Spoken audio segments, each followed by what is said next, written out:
ဆုံးဖြတ်ဆိုလိုတွေကသူက E flat C ကနေပြပါဆုံးဖြတ်ပါ C key ကနေပြီး E flat key ကိုသွားတာ E flat နောက်ပြီး E flat ရဲ့ခါကောဖြစ်တဲ့ E flat နောက်ပြီး E flat ပြန်သွားနောက်ပြီး B flat သူ့ဆိုပေါ့နောက် C ပြန်ဝင်သွားပြီဒီမိုင်လား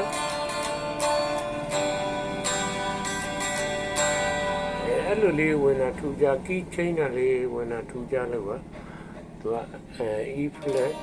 တပါးနောက်ပြီး E flat နောက်ပြီး E flat နောက်ပြီး B flat နောက်ပြီး F နောက်ပြီး C ပြန်ဝင်ဒီမိုင်က F G အဲ့တော့ကျွန်တော်ဒီ tram လို့အသိမကောင်းလို့ဒီ harmonic လေးနောက်ဆုံးလေးအသိမမြင်ရပါဒီအစား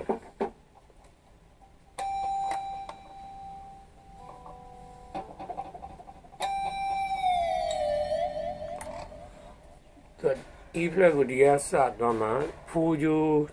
830 3ကျိုးကခွန်830နောက်ပြီးတော့2ကျိုးက8 9 7 E flat ဝင်သွားပါပြီနောက်ပြီးတော့ဒီကတော့မှ3ကျိုးက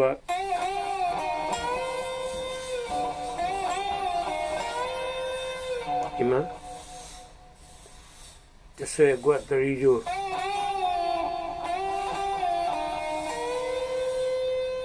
17ကွက်2ကျိုး17ပဲ1ကျိုးနဲ့တွဲမယ်9ကွက်နဲ့နောက်ပြီးတော့15ကွက်1ကျိုးဒီမှာနော်ပြန်ပြမယ်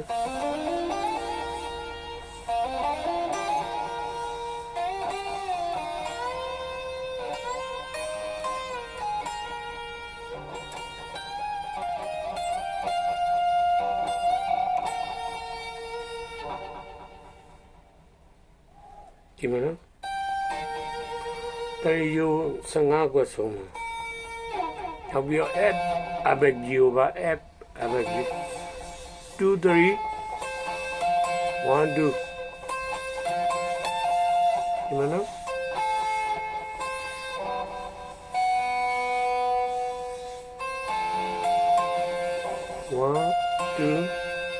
နောက်ပြီးတော့73ပေါ့နောက်ပြီးတော့ F ဒီလို position ဆက်ကုန်နည်းနည်းလေးတွန်းမှာ15ဆက်ကုန်15ဒီမှာ15ဒူဂျို1ညိုက12 73ဆက်ကုန်ပေါ့ဒူဂျိုက15 73နောက်ပြီးတော့73နည်းနည်းလေးတွန်းမှာ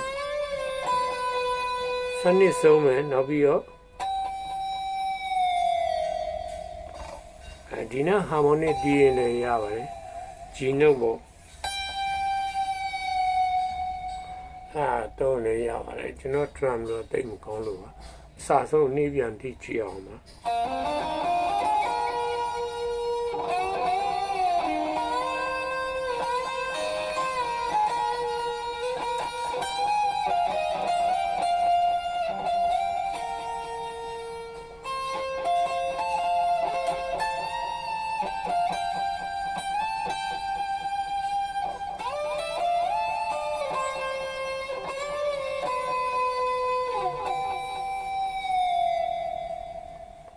အားလုံးပဲဆင်ပြေကြပါစေ။